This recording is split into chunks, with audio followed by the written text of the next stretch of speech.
Okay, welcome everyone. It's good to see everyone here. So we have a nice meeting scheduled tonight, and we'd like to begin with and adopt the agenda. So you should have a copy of the agenda on the table. I don't not sure about the function of this agenda item, but essentially we have a standard routine where we do introductions. There's a public forum, 10 minutes or so. If anybody wants to speak or address an issue or raise an issue. And then city councilor updates. We have our two council members here, Merrick Broderick and Ali Schachter. And then we'll move into the main portion of the agenda with Chief Burke. So, I'm not sure what to do with this adopt the agenda. Can we just can someone move to do this and we'll second it and then we'll maybe just have a voice vote on that? I'll move to adopt the agenda. Second. Second. Okay.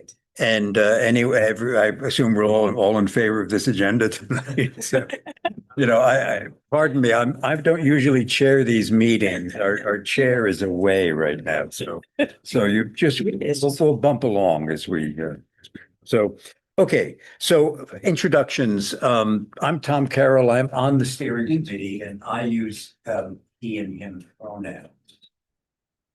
Merrick Broderick, Ward 8 City Councilor. I used to live on Maple Street, but very recently moved to 337 College, which is exciting. And I use he, him pronouns.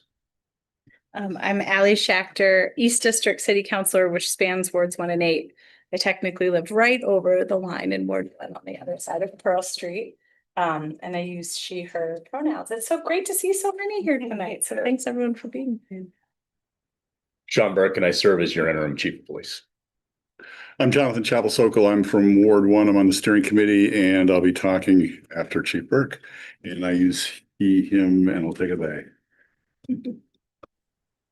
I'm Billy Northup. I'm hoping to speak during the public forum representing College Street Congregational Church tonight, and I use he, him pronouns. Hi, I'm Renee Towers. I use she and her pronouns. I'm hoping to speak and share. I work for Champlain Valley Head Start, and we have sites around Burlington, but one of them is in the church on Church Street. I'm Diana Eberhardt. I use she and her. I live in Ward 8. I'm Maddie Posig. I live on Hungerford Terrace in Ward 8. I'm James Posick, live at 87 Hungerford Terrace, Ward 8. Just really let me get an intro. Just kidding. Yeah, this is Max. His owner.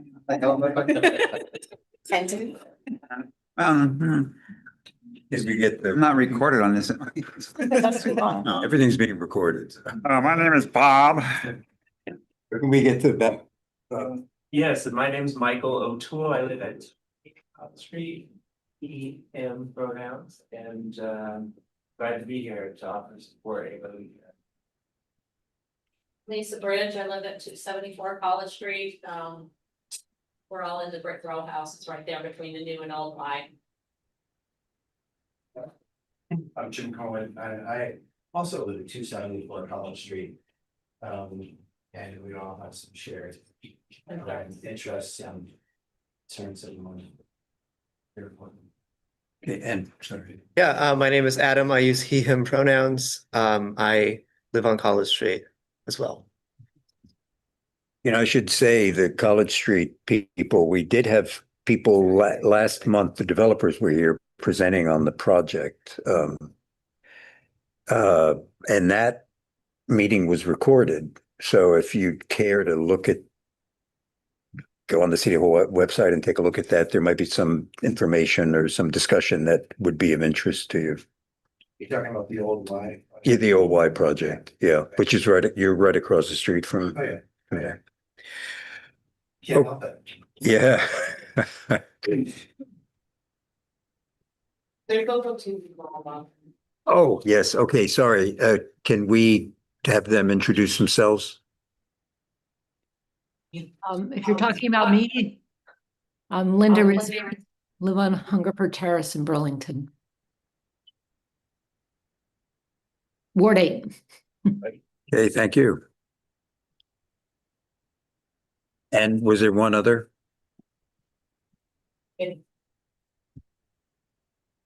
They both live at the same address, so that Oh, okay. maybe she's on his device. I'm guessing. Oh, No, okay. it's, I'm here, it's Richard Rabb, He is there. Sorry. Linda. Okay, thank you. Do you want to say who you are? I am Krista. I use she, her pronouns. I live in Ward 8. This one. Hi, how are you? Is over here. Amy, do you want to say a quick hello to the group? Sure. Is this representative? Is it? No, I don't think so. I don't think so. Hi, I'm Amy. South William Street, she, her pronouns. Is there anything else? No, I think that's all. Thank you. Amy's a regular at our meetings, thankfully. Okay, so let's move into the public forum. Anyone have comments or concerns? Yeah. If I could, I have some prepared comments that would take maybe about 3 minutes to run through. Again, I'm representing the College Street Congregational Church, and I am on the property team there. So we oversee the buildings and grounds of the church. And the church is on the corner of College and South Union Street, and it was built in 1865. And we are right across from the old YMCA and next to the vacant Memorial Auditorium. And some people think that a worship facility might be used only 1 or 2 days a week, but our church is actually used every day. We have in our basement a tenant, which is the CVOEO Head Start. We also have many musical performances throughout the year. And we also have some businesses, downtown businesses that rent spaces in our parking lot, including like Eye Care of Vermont. They have several of their employees that rent from us. So the facility is used really every day. So the past couple of years, we've really seen the effects of the drug epidemic and the homeless population. We see drug dealers making deals in our parking lot while families are trying to access the Head Start program. We experienced a critical moment last September 3rd when our then pastor, Ken White, sent an email around. And he basically put together some bullet points in the email that said, had to kick a group of folks off the property. They were distributing coke among the group. Had to stop someone from smoking crack outside my office window. Was looking at someone smoking crack on the sidewalk, and he looked back at me saying, "What? I'm on the sidewalk." I responded, "Yes, you're smoking crack on the sidewalk." Had to call the crisis response team on someone who was unresponsive on our steps. Had to kick 2 folks off the steps. They were kind enough to clean up their needle caps after themselves. A neighbor came by and told me he was part of a vigilante group to get these people out of Burlington. Had to move about 6 people off our property into the Memorial parking lot. And then Tim, the sexton, cleaned up tons of garbage, including a knife from our property. And this was all, again, the first hour of the pastor's workday that day. So we knew at that point that we really needed to set some boundaries. And our church has not taken a passive approach. We utilize volunteers to keep people off the property, to pick up trash, needles, syringes, crack pipes, clothing, sleeping bags, tarps, cigarette butts. We collaborate with our neighbors, including the library, and with the developer, Bruce Baker, who's developing the YMCA building. We're always looking for creative ways to support one another in dealing with the drugs and the homeless situation. We've installed security cameras and extra parking lot lights to deter risky behaviors. So these are difficult times, and we're just reaching out. We need your help keeping the church, the Head Start families and children, our parking lot for our tenants, and really all Burlingtonians safe. So thank you. Thank you.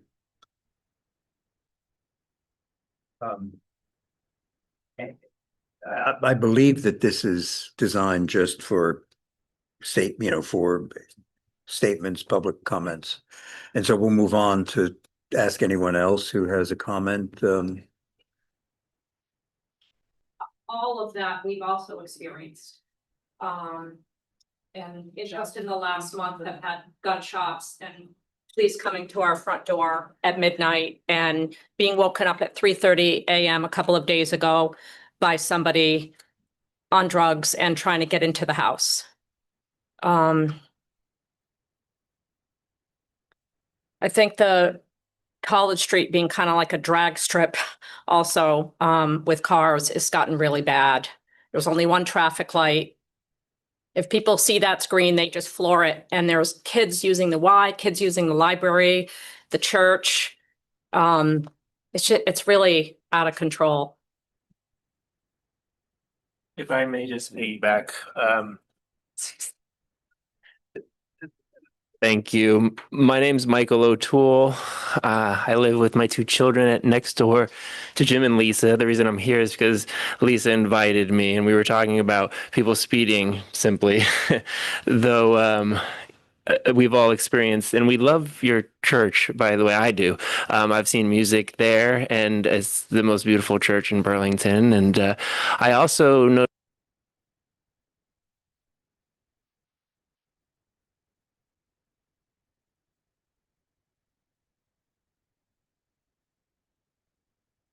for tents and living outdoors, and that's an interesting phenomenon to support, frankly.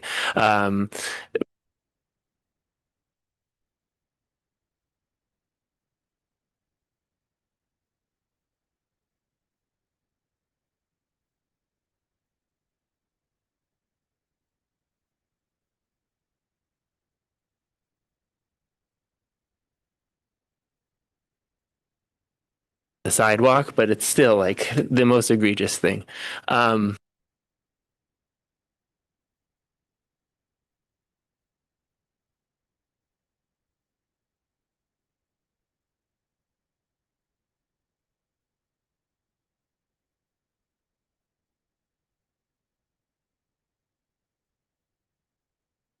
Speed bumps do make really good sense, I would say. And yes, I have two young children. We're also a psychiatric mental health practice. And my expertise is actually in clinical training for psychiatric mental health, psychopharmacology. We're a regional practice. We have a workforce. We partner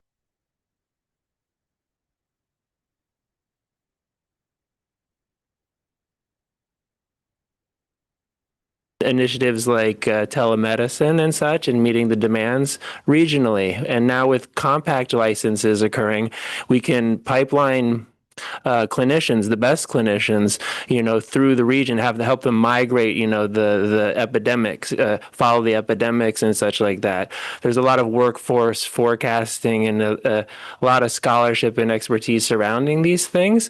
But that's what I do daily, and have lots of inroads there. I wrote a white paper about some strategic initiatives that are now being used in West Haven, Connecticut, but the paper was for Burlington. Some of you may have seen it. Also done some significant work with the VA subsidized housing initiatives and such like that for the homeless veterans population. So if anybody would care to have further conversations about these things, that's what I do for a living. I'm back to Burlington. I was a school of choice student from South Hero and graduated high school in 1999. Took my SATs in St. Johnsbury. It took me 23 years to come back to Burlington during a pandemic with my two children, because I do think it's like the best place to be. So we're here for the long term and practicing good medicine on College Street in tandem with UVM. please reach out. Again, Michael O'Toole on College Street. Thank you, Chief, by the way. Thank you. I'm not gonna. My name is Jim Cohen. Lisa is my wife. Mike is my wonderful neighbor and with his beautiful kids. And we love Burlington. And Allie knows this. We've talked to her about this a few times and we love the support around here. One of the things I just want to comment on is that I'm on the Y board. And one of the reasons I was invited to join the board, one of the reasons I said yes to joining the board is because I live in Burlington and it's right here. And I live 130 steps from the front door, which has finally gotten me into exercise for once in my life. But that being said, we recently purchased the Trust Company of Vermont building, which is right next door, which is now YMCA owned. And there's many reasons why the organization bought that building, but one of the main points of buying that building was to preserve Burlington and maintain some level of control over this neighborhood, which is beautiful. And that is a really important thing. And that was it was a non-financial commitment to the Y being a major partner in this community and being a part of these conversations and getting people who are serious about bringing Burlington back to the glory days of what it was. And I believe Burlington can come back to those days.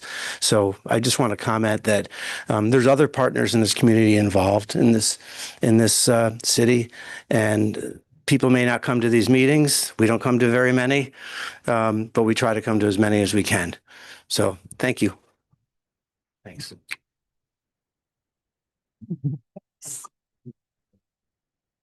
Oh, I do. If you want to talk, go. No, that's fine. If you want to talk, go ahead. Oh, I'll go after you. Go ahead. It's fine. So is this on? I have no idea. Yes, it's automatically on. Yeah. Got it. Just. For you. So I just want to address what Lisa was talking about. I've lived on Hungerford Terrace for over 40 years. And I'm saying this, I guess, if maybe the police could pay attention to this, but I think because most of Main Street is closed to get downtown, College Street has replaced Main Street. And so in the morning, it's like bumper to bumper to go into town. It's very hard to get from Hungerford Terrace into College, but some nice people let me out once in a while. And then the reverse happens in the evening. It's just bumper to bumper. And then when it's not rush hour, there's people racing with motorcycles and cars that, I don't know, have no mufflers or something. And it feels like, Daytona Speedway. And so I'm thinking that's really dangerous. I don't know if that normally happened on Main Street prior to it being closed, because I can't hear the noise all the way from there, but I'm adjacent to College Street where I am on Hungerford. So I'm just really concerned because there's little kids around and there's a lot of very, very fast cars going up and down the street, which I find very ironic because there was a DPW move to do some traffic slowing on Hungerford Terrace, which has no speeding because there's 3 very short streets and 3 stop signs. And they're going to make this big traffic and parking change supposedly in the fall. And yet nothing is being done to address what's happening on College Street. So thank you. Okay. Thank you. So as I said before, I work, I'm a supervisor for Champlain Valley Head Start, and I supervise 4 locations in Burlington, one being space that we rent from the church. And I think you hit on the highlights of what we see every day. But a couple teachers that work in the program. This program runs Monday through Thursday, 9 to noon. It's a uniquely designed option. It's not like our classrooms at other sites where parents drop off and their kids are there for 6 hours. This is parents stay. It's similar to like the family room in the sense, if you're familiar with that. Families stay, our teachers work with them. We have family support specialists. So we model appropriate parent-child interactions. And then we utilize other supports in the community to come in, resources from Howard Center to STEPS. Many community members come in to support our families with a lot of things that are, happening in their lives. So on the daily, these are just some of the things that we snapshot and that they wanted me to share with you. We've come to work to find human feces on the children's artwork outside the entrance door. Someone was openly smoking crack outside of the window during programming time when children were present. One mom told two people sitting in the parking lot that children come to the program and to please be mindful, she was verbally accosted in the front of her children and ran into the building because she was fearing for her safety. One parent recognized an alleged drug dealer whom he said he had purchased drugs from the past. A lot of families that we serve obviously have a history. There's trauma backgrounds. Some of them are at various levels of their own substance use. And, when we support them where they're at. But when they see drug dealers in their space that they're trying to come to change their life, it's very triggering for some families. One mom recognized someone that she knew from her own experience living in the shelter.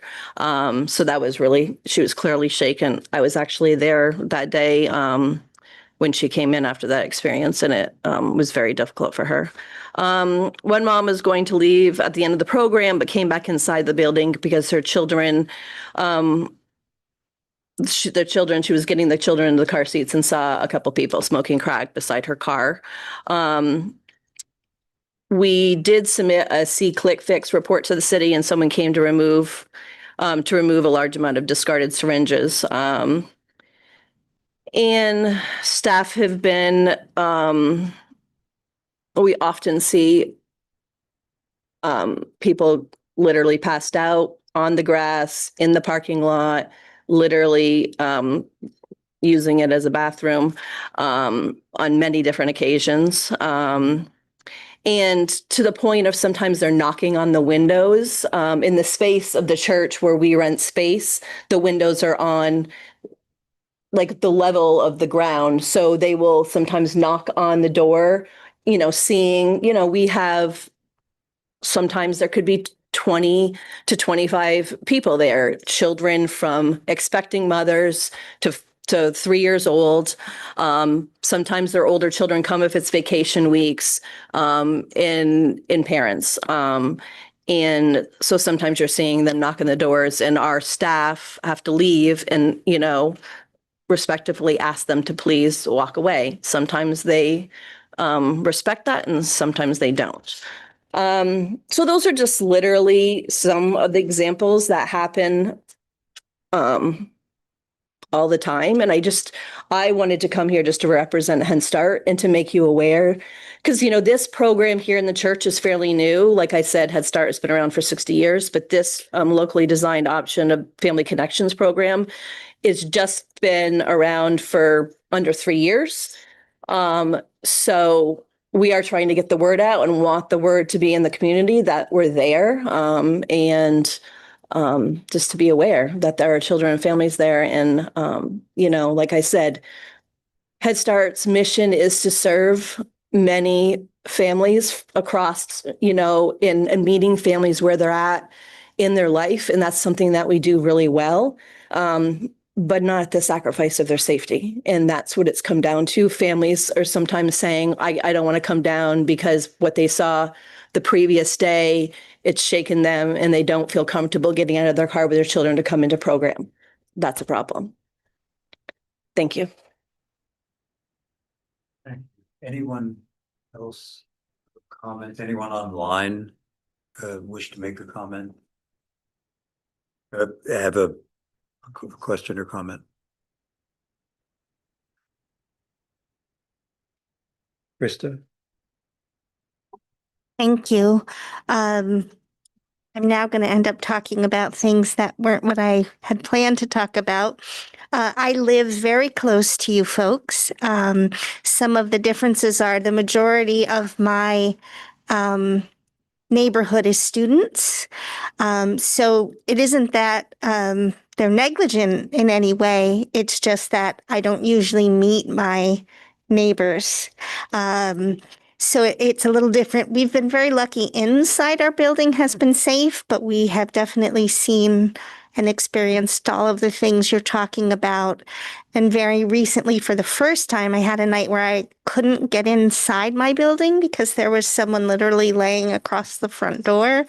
And then the next day, I couldn't leave my building because she was outside the door again. And it was sort of interesting. The first night when I just asked her to please leave, she actually told me she was a police officer on private business and that I had to leave the property because I was obstructing private work that they were doing to find the drug dealers in the neighborhood. But that's not what I came to talk about tonight. I just was showing my support in some.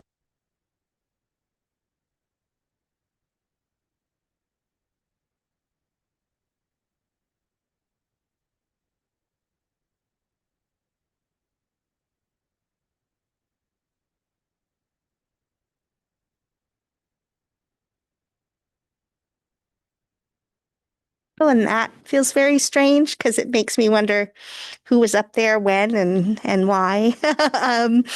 But I wanted to talk a little bit tonight about a couple of things. One being noise ordinance, and some of it is all of what you're talking about. I've mentioned this before about with the construction, the work is supposed to start at 7, but people actually are there at 6 a.m. and getting ready to start their construction work. So there's things that they actively do. And folks have been very lovely to me when I've mentioned it about it. They've said that the noise ordinance time is loose and some of the activities are in preparation of their 7 o'clock start. But now that the traffic is going to be opened again, what I heard in the meeting, and you folks will help me if I'm misrepresenting things, is that in the mornings, they're going to be putting everything back together that was opened up at night for the traffic. And what I'm curious about is that even going to happen earlier now, or is that still going to continue to happen at that very early hour? What I've been talking about for a long time is also wanting to really build community with the businesses. I've always really wanted to be supportive of everyone in my community. And now I'm just finding it really tough with the 10, 11, 12, 3 a.m., 5 a.m., 6 a.m. Pattern. And I also experienced those backfiring motorbikes. I wish there was a way to stop that. It's hard to know in the middle of the night at 3 a.m. Did somebody just get shot? What just what just happened? So that's one thing. I know we're only supposed to take a short amount of time, and I always talk too long. The other thing I wanted to talk about is it's so exciting, all of this new housing that folks have been mentioning. And there's a piece of it that was disconcerting to me where on the news, someone was saying that the new low-income housing in one of the new structures is $2,000. And most people, it's recommended that whatever your mortgage is or whatever you're paying to your housing is about a third or a quarter at most. And I recently went and looked at an apartment. I'm having to move unexpectedly. And even though I work in this industry helping folks, I've just been shocked at how hard it is to find something. But if you're looking at an apartment that's $2,000, you would actually need to be earning $70,000 or more a year for that to be affordable. And I know that that means folks are using Burlington Housing and the programs that are there. But if our community, folks who are actually also eligible for those programs, we have lots of folks that could be, we would more than double our wait list and the times that people are waiting. So I think it's wonderful that there's a lot of new project-based housing and that there are ways that folks are going to be housed into those programs. However, we still continue to need other kinds of housing that people can go to, rooming houses, people renting in their houses. And what's happening is the majority of those folks are doing Airbnb or other things like that because they can charge so much more. But I even recently have been finding people renting room in their house for $1,500, $1,700. So I can understand both sides because we have a lot of people in our income, in our community who aren't high income earners, and this is a way to really help them. But I do nonprofit work, so I'm not a high income earner myself. And I just want to just be mindful about that a lot of times folks say something is low income. That's really not. And the other is that a lot of times those estimates that are given when people are talking about those rates, they're also intended for two people to be living in the household. Okay, well, I talked so long, I forgot what the third thing is. Everybody's relieved. I'll let somebody else go. Okay, can we move on to the next agenda item? Which would be city councilor updates. Merrick, do you want to begin or do you? Sure. Thank you, Tom. Hi, folks. Merrick Broderick, Ward 8 City Councilor. Thank you all for being here. It's really good that it feels like in the past few months our attendance has been getting higher and higher. So I appreciate the work of the steering committee to get more programming on our agendas and working to encourage more people to turn out. So thank you all for being here, and thank you to the police chief for being here to hear your concerns. I know Allie and I are also hearing your concerns, and hopefully we can work more to address community safety in the city. So I guess the most important thing that's happened in the last month happened yesterday.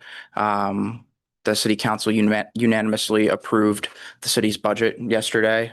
That's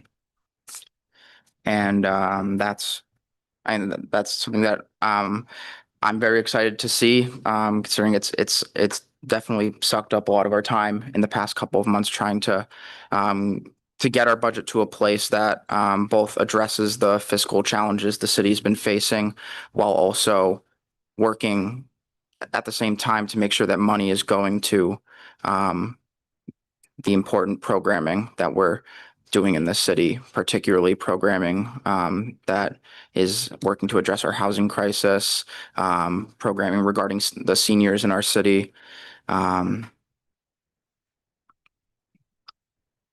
really everything else, especially in the face of the cuts that we've had to make and the layoffs that had to happen. In spite of that, I'm glad that we were all on the city council and with the mayor's office able to put our heads together and get a budget that, well, I'm sure every councilor, including myself, may have had specific things that we wanted to see different. It got to a place that we all could support it. And then I think I guess the other big thing that comes to my mind as Krista brought up is that we also voted to approve opening up Main Street on nights and over weekends, open up the construction. And to answer your question, Krista, as far as from what I heard and what I've been from what I've heard, the process of moving the equipment off the street and back onto the street, that is supposed to be during working hours, not earlier. Both before we had this plan and since we've been talking about this plan, I have been making sure that DPW is making SD Ireland aware that that neighbors are complaining in the Main Street that that the noise has been starting before 7 a.m. And then as we've been talking about this plan, I have been making it a point that, yes, that we're ensuring that the construction, including the moving equipment on and off the street, is not starting until working hours as per our noise ordinance. For the record, I just want to say that the SD Ireland people have been lovely. Nobody's been disrespectful or unkind. They're gracious and fantastic, and I think they're eager and excited to do their work. And in that hour of time, they really feel like, I'm a champion. Things are getting done. But their experience is different because they don't have those interruptions all night long. So I don't want to say anything negative about them or anything, because I don't think that they're actively choosing to be disruptive. I just don't think they even realize. Yeah, yeah, of course. I'm not. I don't think it's malicious either. I think it's just like how all of us feel. We want this project to get done. We just want it to get done already. But so in regards to opening up that plan of opening those 2 lanes of traffic, the Pine Street to Church Street portion is set to be opened up this weekend, I believe, the 27th. Is that today? No, it's tomorrow. It's tomorrow. And then the Church to South Winooski portion will start getting opened up on nights and weekends in August. Between the 1st and the 15th is when they plan to start. And this is only set to kick the project completion date back a couple of months, which would be late next summer. So that's also exciting that we're able to open up that traffic during very important times for Burlington's economy, while only kicking the completion date back a couple of months. So hopefully they can stick to that. And I'm glad we got to that point. Appreciate how hard all of you are working to appease a significant number of people. Yeah, there's a lot of competing variables Yes. at all times and trying to find the balance of how to balance them all. But thank you, Merrick. A couple things I'll just quickly add. So one is sort of a top headline of the budget passing is that pretty much all Burlington residents can expect to see a decrease to their property taxes. So I know that's like, what are we? We're not exactly following. Now, the municipal tax rate did have a modest increase. So the budget that we passed last night on the city side has a modest increase.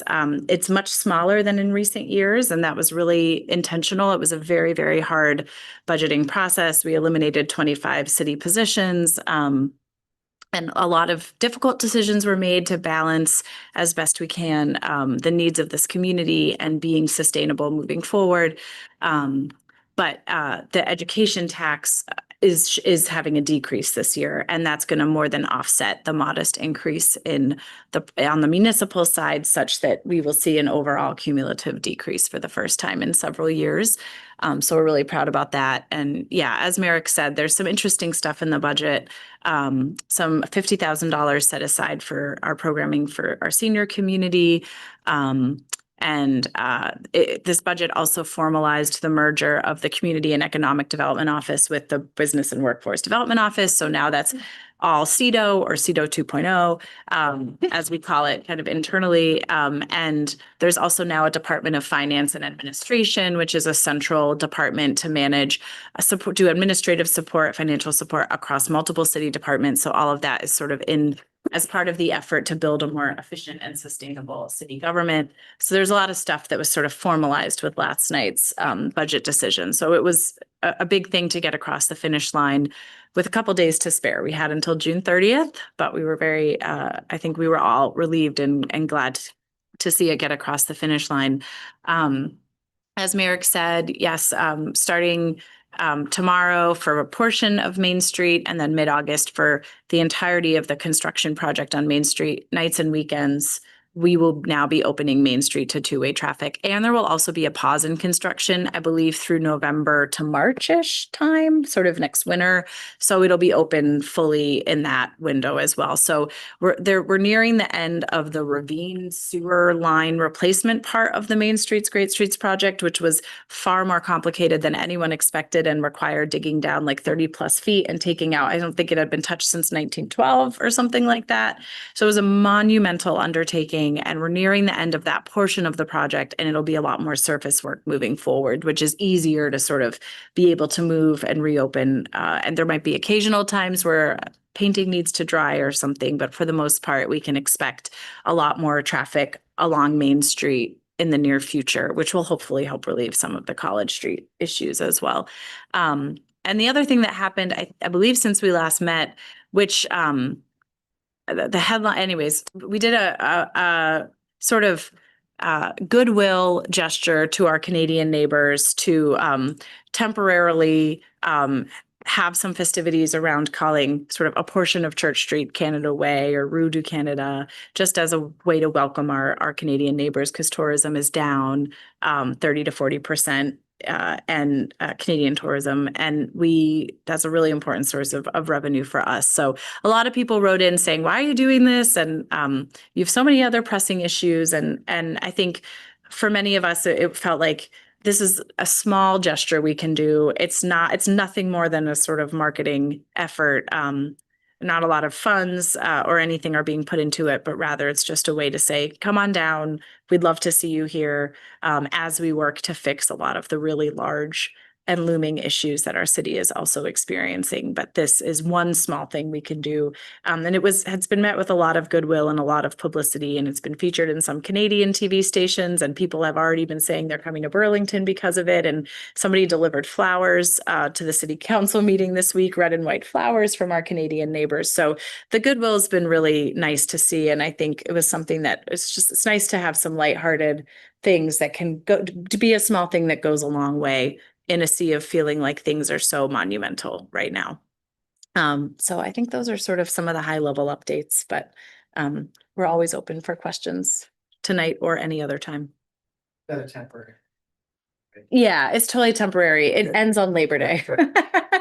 Curious. It's just through Labor Day, and it's really just like you might see like the Quebec or Canadian flags on Church Street. There's not too much to it other than some nice goodwill.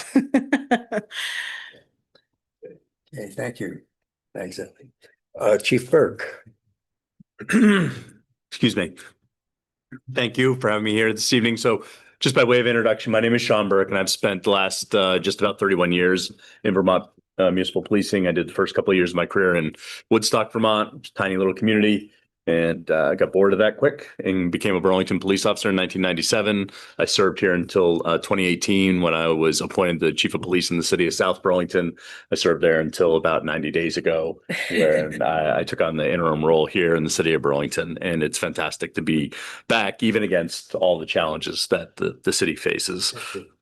Just in terms of the department today, which is different than the department that I left in 2018, our structure, we still have a sworn element where we have our patrol division and our detectives. We are about 63 employees on the sworn side.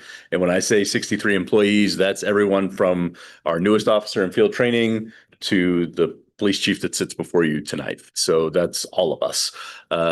How we deploy those resources, we've got about 30 or so folks assigned to our patrol division, and then we've got the remainder in our detective elements, which we need to investigate crimes related to violence, drug trafficking, sexual violence, and those things that are very mission critical. In addition to our team on our sworn team, we've got our dispatching services. So we provide dispatch for police and fire from Burlington Police Headquarters. We've got our community service officers, which are not sworn officers, but others, rather employees that can do ordinance enforcement, traffic direction, a basic crash report and those kind of functions. We also have our CAPE team, which is a crisis advocacy intervention program. And within that, we have our community support liaisons. Those are really an extension of the street outreach team, which we have here in the city by way of the designated agency, Howard. They do a little more case management, and they definitely are the lead on our encampment enforcement and outreach efforts in that regard. And there's also a clinical element to that team. So actual clinicians that try to work with people with some longer term case management strategy. How we deploy those resources. So on any given day, we have 3 shifts, days, evenings, and midnights. We strive to have 5 sworn officers on days and evenings, with 2 community support, 2 community service officers on those teams as well. And then members of the CAPE team essentially operate between 9 in the morning and 7 at night. The street outreach team, they operate essentially from 8 in the morning until about 8 at night. And you're probably very familiar with their work here in the downtown. On the overnight shift, we strive to have 3 officers. The reality is we often have 2, but I'll tell you that because we work a 10-hour shift in patrol, there's an overlap between evenings and nights. So essentially when we have 2 or 3 officers on, that's generally between 3 a.m. and 7 a.m., which is less than ideal, but it's just what we have to do with what we have. Some of the things that we've been working on in the last 90 days, of course, the budget was a major project that department heads had to work through. But again, the police department fared very well. We have all the operational fiscal needs or resources, I should say. And we do have the ability to hire up to 8 officers in this coming fiscal year. That's a lofty goal given the market in terms of available police officers that have what it takes to serve here in Burlington. It does take a special Vermont police officer to serve here. So that's looking good for us. In terms of what I've heard here from folks about some of the concerns that are most acute, I would like to direct folks to our website. Right on the landing page is the community safety guide that was published by the administration. So you can go to that guide and you can actually see who you should call for certain levels of crime and disorder. Of course, if it's an emergency, just call 911. We've also made improvements to our business line. It used to be if you called in, it was a little confusing. You had to wait through a menu. Now, when you call in, it no longer directs you to hang up and call 911. You can hit 0 and get directly to the dispatch center. So we're trying to improve and streamline some of our service delivery. In terms of some of the drug activity that folks are seeing, it's very helpful. People will leverage the drug tip link. It's a direct email to our drug unit. And what that allows us to do is to capture kind of date, time, geography, nature of those tips. And the drug unit, those detectives typically focus on mid to upper level traffickers. Again, so people that are actually in this work as making a profit, as opposed to folks that are living on our streets, wrestling with substance use disorder.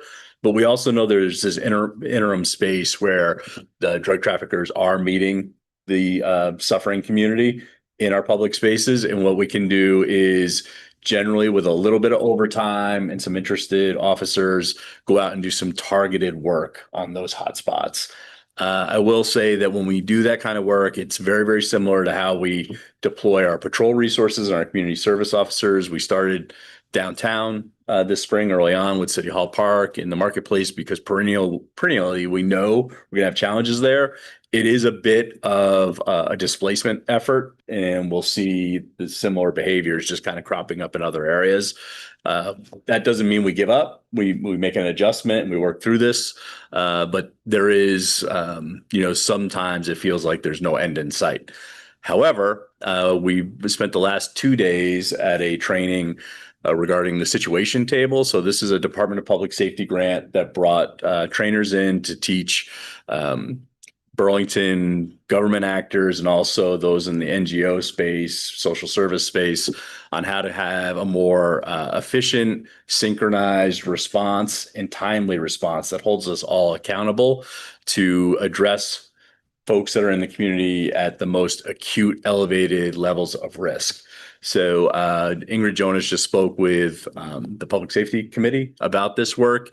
And I'll tell you, my takeaway from it was that it was truly a program that will better coordinate all of the services that we have here in Burlington. So we assembled over the last couple of days at 38 South Winooski Avenue, and I was shocked at the number of providers. And we are very resource rich.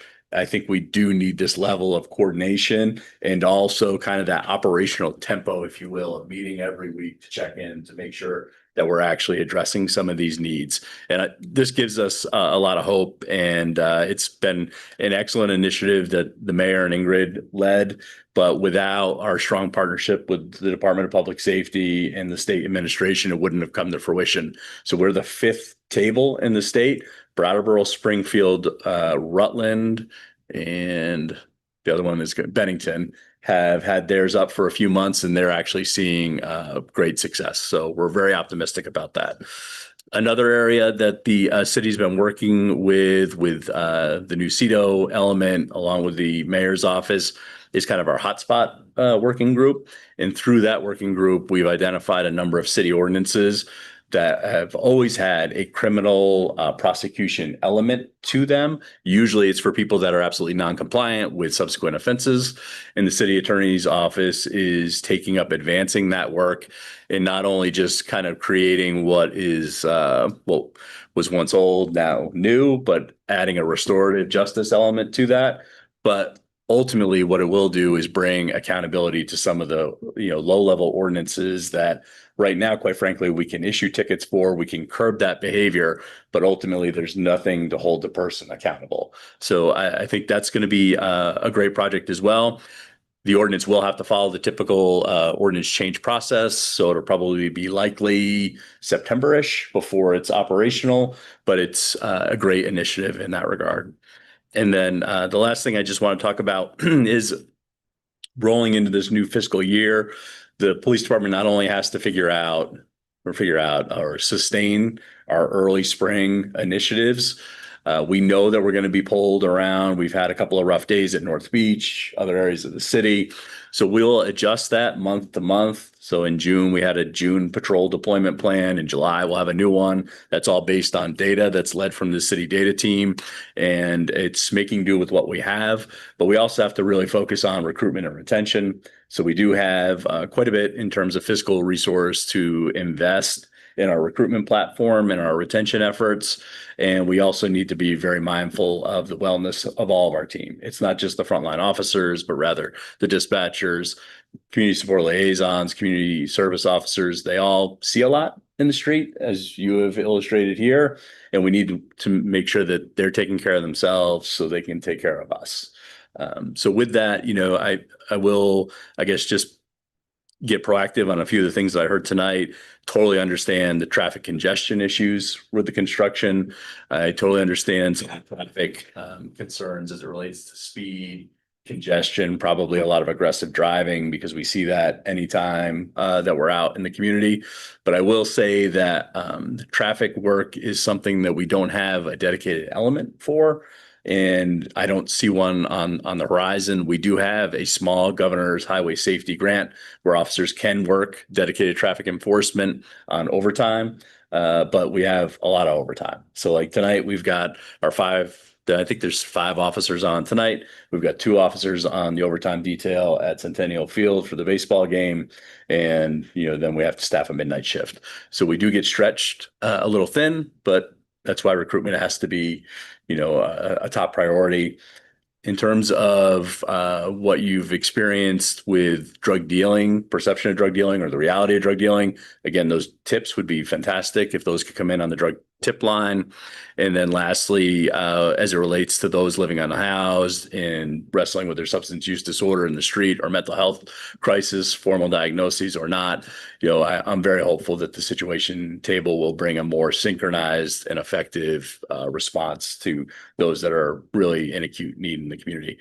And with that, happy to answer any questions that folks have about police operations here in the city. Yes. You said the problem was with retention and hiring people. Why is that? What's the problem? So it's pretty complicated, actually. So there's been a steady kind of loss of appetite to become a police officer since about 2014. Everywhere or here- just in Burlington? I'm sorry? Everywhere or just? Yeah, nationwide. And, Burlington was struck acutely in 2020. And that's just a tough hole to come out of when you lose that many employees. Burlington has also always had kind of an attrition through all my years. We'd hire 8 or so police officers a year, and you lose a couple to retirement, and you lose a couple that, thought they wanted to be a police officer here, but, met someone that was from Somerville, Mass. So they become a police officer there. It's a portable profession.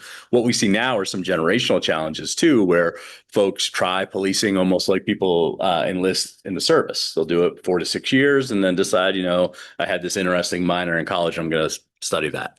I think a way forward in that regard is a little better marketing of what we actually do, what it's like to be a police officer here in Burlington, and then, the Vermont lifestyle. I know for a while we were focused back, before 2018, we were focused on diversification of the workforce. So we're looking in other metropolitan areas for employees, and they would come and land here in Burlington, Vermont, and be here for about 6 months. And like, I have no interest in being here, and they'd go back to where their family was.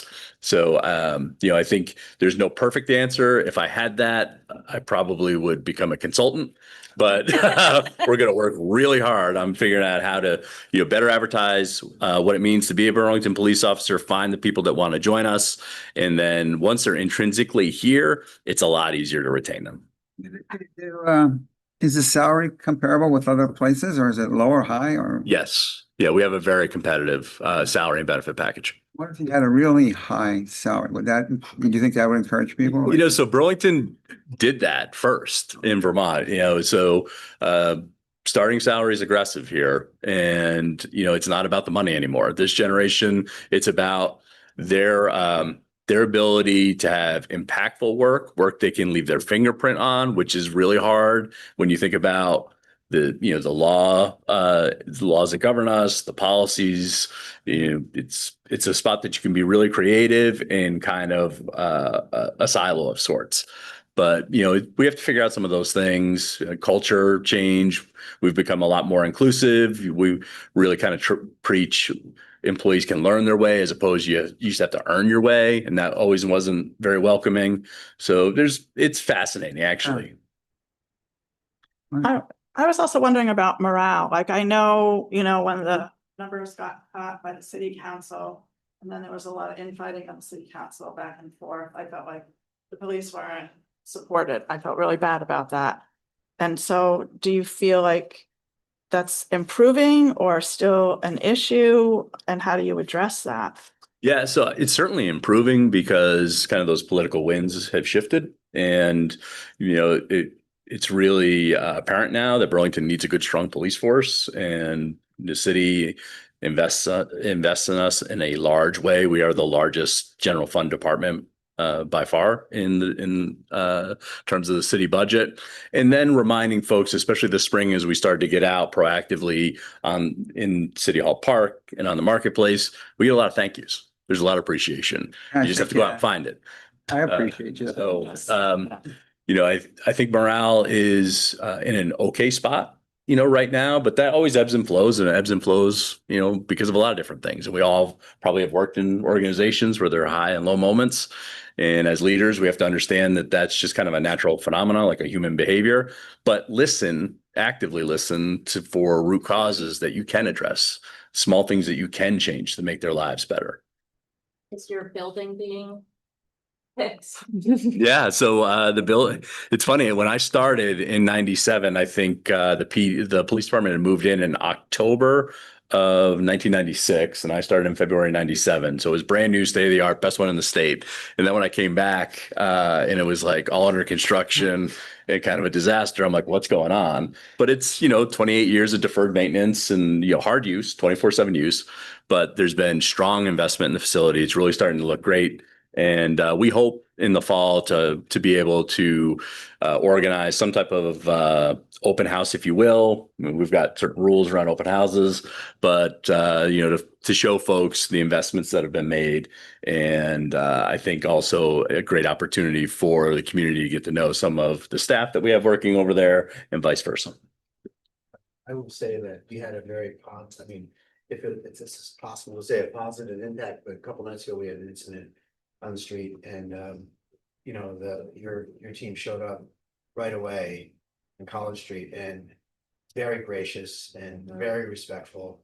And I was super impressed that they were just right there. Yeah. And so I appreciated that. You hear a lot of bad stuff, but Yeah, no, I appreciate that feedback. And I'll tell you, we've got a small team, but they're a fantastic team. And in terms of like experience level and professionalism in the state of Vermont, like the pace of play here is fast. And our team is up for the challenge and they do a fantastic job. And thank you for that feedback. Exception of the recruitment, are you as hopeful as you sound? Yeah, absolutely. I mean, people look at, especially people that we hire, right? So I'll meet with new employees that come in, they're about the age of my sons. And the minute I say like, this is my life's work, I love it, I've been doing it for 30 years, they look at me and they're like, how are you not dead? Like, you're older than my parents. Like, why are you still here? And, it's something that if you've got the passion for it, you have to be an internal optimist because the work can be hard and we see things that make you doubt that there's good in the world, right? But we know there is. And that's why we want to be out in the community, meeting people in everyday situations, as opposed to just constantly waiting at the station house to go to the next bad thing, right? There's a lot of great things going on in this community. And also it's important to remind, police officers and the whole team, actually, community service officers and the CSLs, like good public safety is the foundation of economic vitality, people feeling safe in their neighborhoods. And it's not about police controlling spaces, but rather police maintaining some type of order and societal norms where life can just happen. And, that resonates, especially with this generation that wants meaningful work. That message resonates, and it's truly why we exist. Isn't that like the whole purpose? Serve and protect? I mean, that's the job description. We're customer service. Yeah. And we're a referral agency too. So we can't really get wound around the axle as it pertains to like outcomes. We know the criminal legal system has a lot of challenges, and it's had a lot of challenges for 30 years. And so if intrinsically you're focused on justice and whatever that might be, this might not be the line of work for you. But if your motivation is to kind of wade into these spaces, be a good critical thinker, restore order, help people out, this is the job for you. And if you love the community. Yeah. And it's funny. So like right now you can become a police officer anywhere in the country. Everyone's looking for police officers. And that's where we need to be careful about recruitment. And I think I alluded to this before.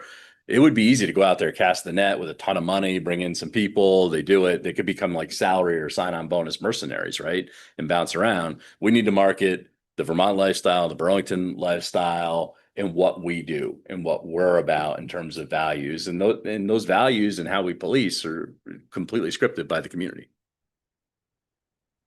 Well said. I just had a few observations that things could go wrong in any city, And I've observed things going right with what the police has had to deal with.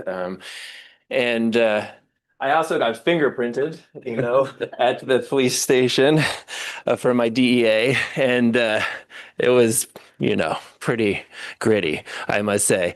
And I was nervous to bring other people there. I think there's other places you can go for that service and stuff, but just observations, no harsh judgment. I was wondering about some of the things that you said. And two, I guess things, people begging, this occurred to me. This was sort of like a big thought that occurred to. But when people are asking for money, cash particularly, it sort of occurred to me after the fact that it's not such a good offering, and could lead to terrible consequences, like fatal consequences. And I wonder about the liability of things, if people are being all too generous with just cash, that's being used for trafficking, et cetera, et cetera.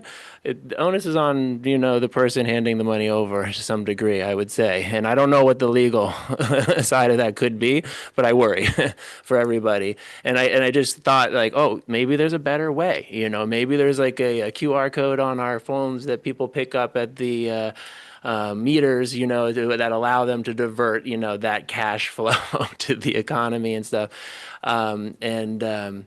But I was also just wondering, I'm not for arrest, but I do understand that there's medical care in the institutions and such like that.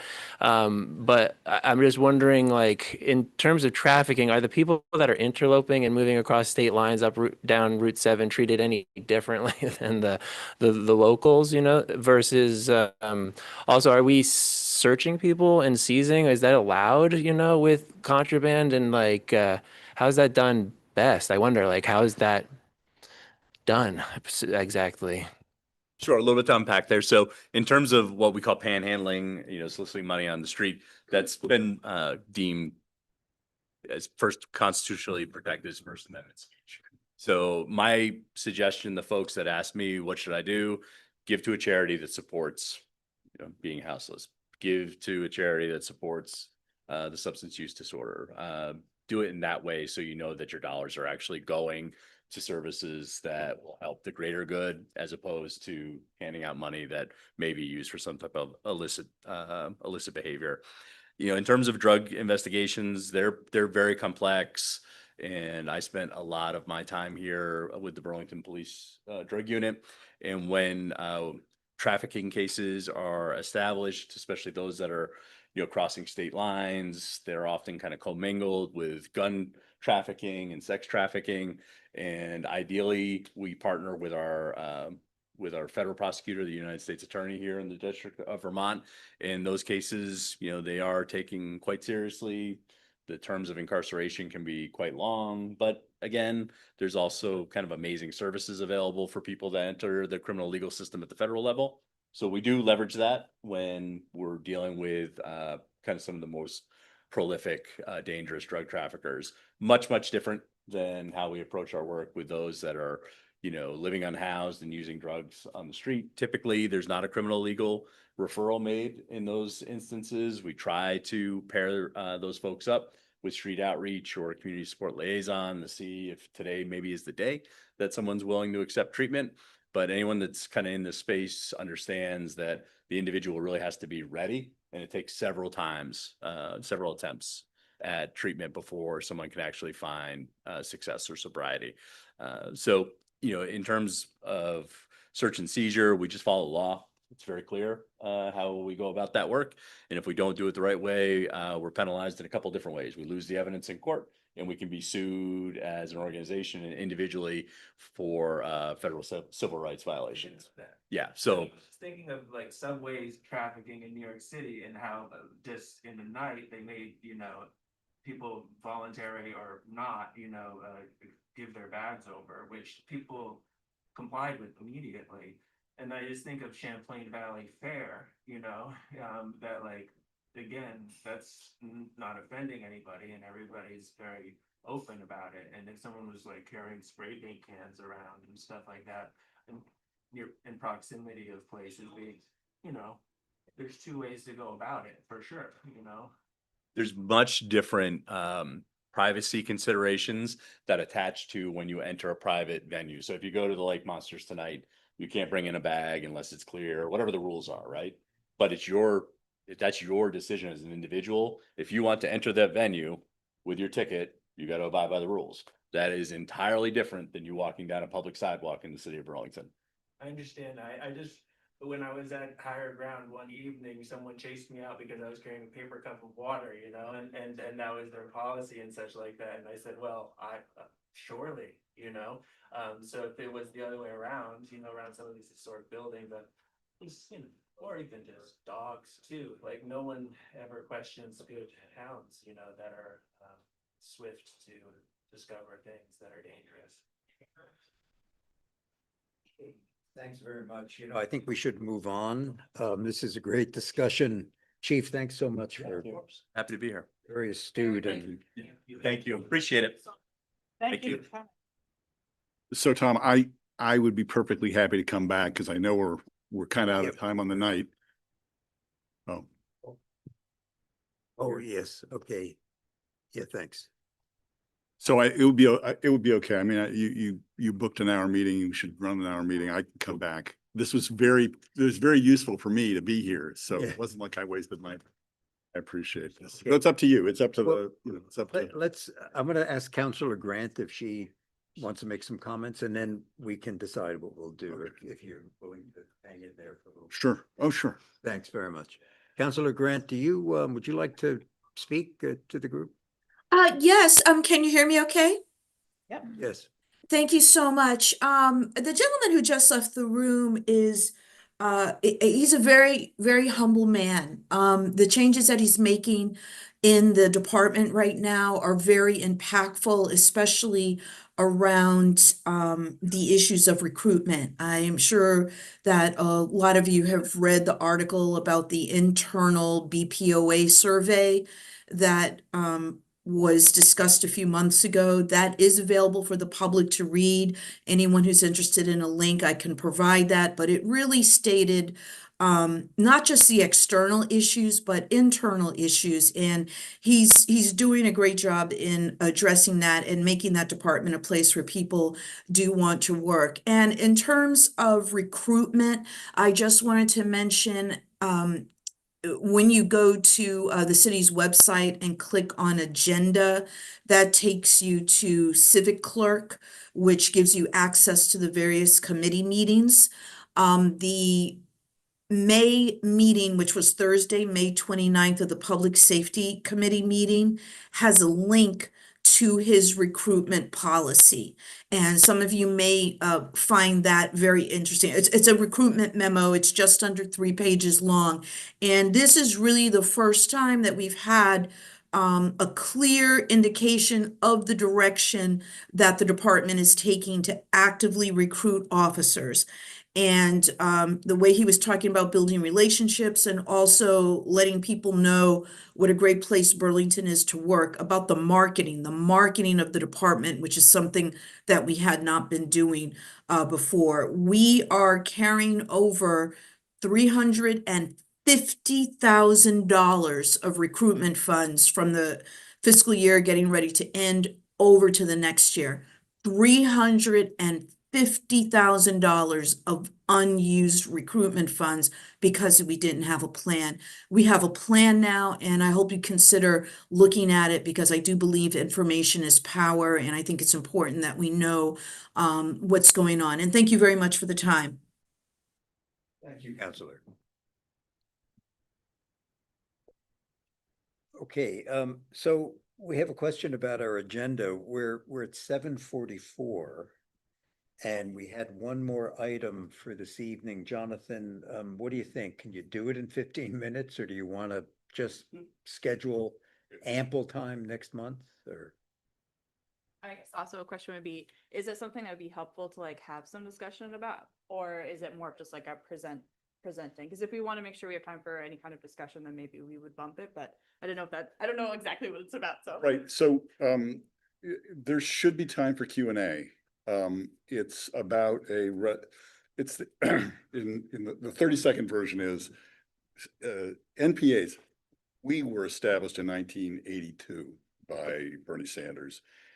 Since then, there has never been a resolution, an ordinance, a charter issue, anything defining the relationship. What is an NPA? What does the city expect from the NPA? What do the NPAs expect from the city? And so this is an effort, and it started about a year ago, and you might have heard about it about a year ago. This is an effort to put something together that at least creates the groundwork for formalize the relationship between the NPAs and the city. And so the idea is to present the resolution, talk a little bit about what it does, what it doesn't do, and then ask for a vote as to whether this is something you'd support. It came through the CDNR. it was a working group from the CDNR, which is the Community Development and Neighborhood Revitalization Committee, which maybe at least one of you sits on, maybe both. You do, right? Community Development and Neighborhood Organization, yes. Yeah, you're on it, right? Yes. And so it would go back to the CDNR or it would go directly to City Council, but it would have to be, it's a resolution. It's got a bunch of recitals and therefores and so once the City Council approved it, then at least there would be a document saying, but we want all the NPAs to say, yeah, we're good with this. It may not be perfect. As Merrick, as you said, there's probably some things that you'd rather see in there that aren't in there, or things in there that you don't want to see.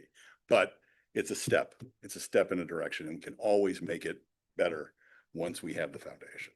That's really what it is. So with that as an introduction, I could probably do the rest of it in about 3 minutes, if you want. Can I just get clarification? Are you saying that there's never been a formal relationship between NPA and City Council and vice versa? Yes. We just meet impromptu and whatever happens, you say, essentially, and that's been 40 years. Well, 20, yeah. Okay, well, okay. Oh, maybe 40. Yeah. 40, yeah. Since It's been 82, you're right. I was, yeah. Right. Well, who's quibbling, Alan, right? Longer than Chief Burke has been associated with the city of Burlington. Yeah. That's correct. I find that incredible. Actually, I mean, I'm surprised. Well, yeah, it was launched with the idea of creating I didn't mean to drag this out.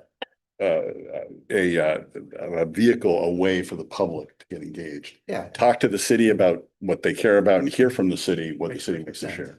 But if you go through ordinances and go through the charter, there's one, besides the seven ward, 8 ward kind of thing, 6 ward, 7 ward, 8 ward, the only thing that it says in charter, and it's in charter, is that CEDO will support the work of the NPAs. So we can keep talking about this, or. It seems like a really big and important discussion to have. So my thinking is if you'd be willing to come back. Yeah, I am. And maybe Carter will be available too. We can schedule this for July and have this discussion and really kind of warn it properly and get the word out and make sure that there are people here to talk about it from other NPAs as well. Well, yeah, I mean, this is the second to last right now. We've been to 6 NPAs. Everybody's supported it so far, but that doesn't mean anything about this one. But yeah, and I can give you a little more background on how we came to here, Carter could. Sure. The only thing I'll say, and I support whatever we decide, is that this is among the largest groups I've ever seen. So I guess my ask would be, if we postpone, I'd love to see so many faces here again to have this rich conversation. Is there a way to see like you're saying, like I think it'd be really cool if we know there's like a vote or something coming up, like being able to warn people. Is there somewhere to see like a copy of it if you want? Yeah, actually, could you copy this into the Ward 8, like this meeting? Because it's in Ward 1 from June 11th. The whole thing is in there. The slides we would present, the resolution itself. Is it possible to clip out the Riverside stuff and the other stuff? Thank you, because that'd be great. And then I mean, it could go into the minutes, even though it wasn't formally part of the minutes. You could look at it for next month and then we could talk about it. So we could. Yeah, I think I'm putting it on both on today's meeting agenda as well as on Civic Clerk, and then as well. So we are meeting again, tentatively, I guess, July 24th at 6:30 p.m. Making sure that it ends up on that agenda as well. And when we reach out to our email list, I think putting it in that email saying this is something that there will be a potential vote on. So study up. Do your homework. I think that's very, very important, because I think I certainly support there being a formalized relationship. But I've also haven't seen this resolution since the very beginning of the process. So Great, we have a plan. Good. Thank you. Good. You bet. That. Thanks very much. Okay, so I think we're about to adjourn. So do we have a motion to adjourn? I would move to adjourn. Second. Thanks, everyone, for coming. Thank you. So much. Yeah, absolutely. It's just how so many people.